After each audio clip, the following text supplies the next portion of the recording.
everyone. Welcome back to A Modern Midwest Homestead. I'm Catherine, and I am so glad to be back with you guys today. Can you even believe that it is September? I cannot believe this. August has been the busiest month for us. We had several non-homestead things to do on top of all of our regular to-dos, so it's just been super crazy and hectic, and I don't know about you guys, I can definitely feel this shift in the seasons. I can feel a difference in the weather a little bit, and of course the days are getting shorter now, but there's just, I don't know, there's just like this little change that I can feel. It makes me ready to start cleaning things up and moving on to what's next. Like I said, we have had a crazy busy summer, and when you have so many different things going on at once, something has to get right. It's too hard to keep everything going. So the thing that I have been neglecting is garden maintenance. We run out and pick what we need and try to ignore all the weeds. We were out here looking at the garden today, and I decided that before we start pulling everything out to get ready for fall, that I thought you guys might like to take a look and see what an end of summer garden looks like for us. I'm gonna try to do this video real quick because the sun is starting to go down and it's going to start getting dark soon, so I'm going to try to hurry. Let me turn my camera around.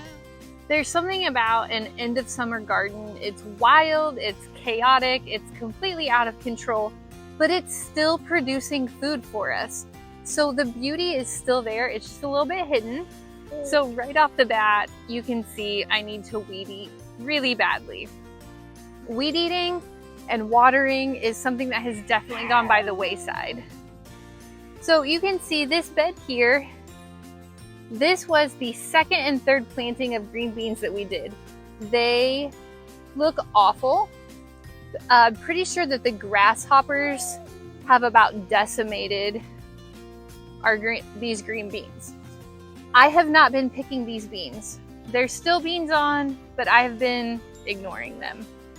I have been picking our fourth planting of green beans. These guys are going strong. Just the other day, just yesterday, I picked about 6 pounds of green beans off of here. So these guys are doing great. This bed, not great. I am actually going to go through and start pulling all of these out and cleaning the bed out after I weed eat. Okay.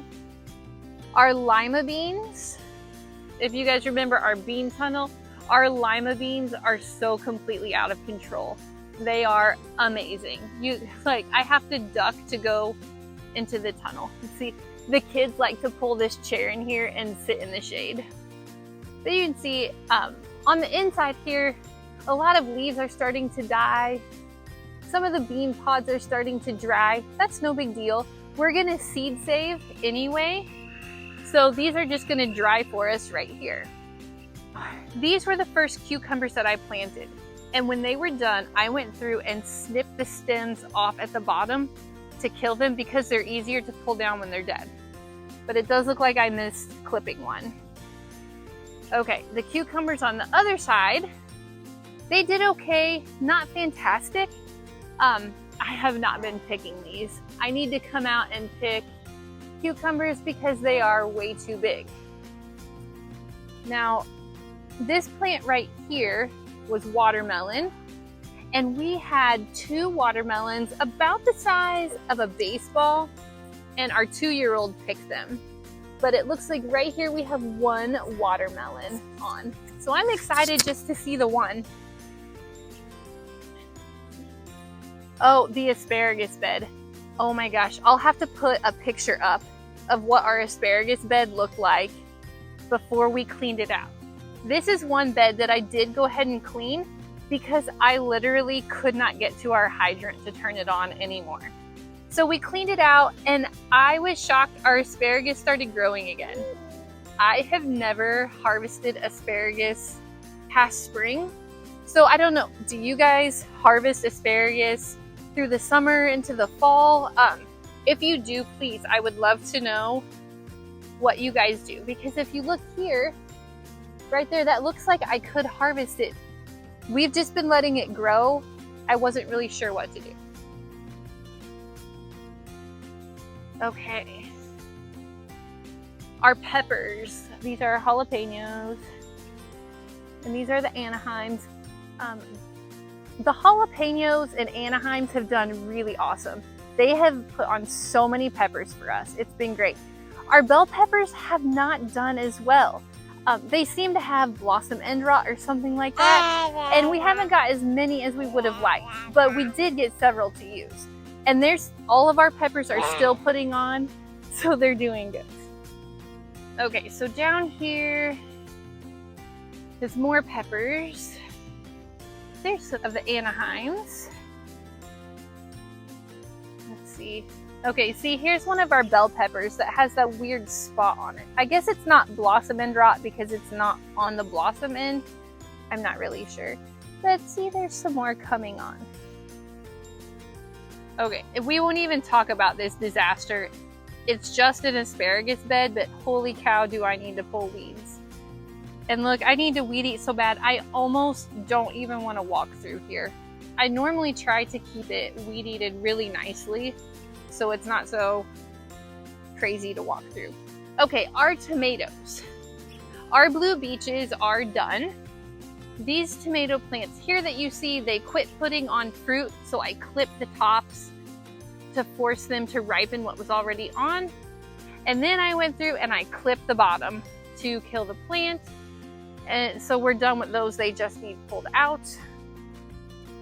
And the same on both sides. You see, if you can kind of see the back side here, the other side is also done.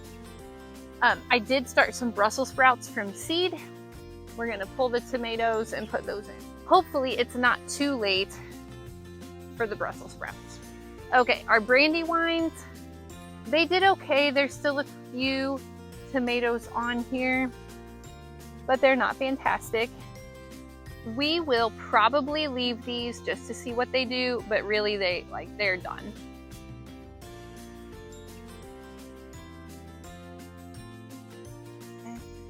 A few more pepper plants, more dead tomato plants.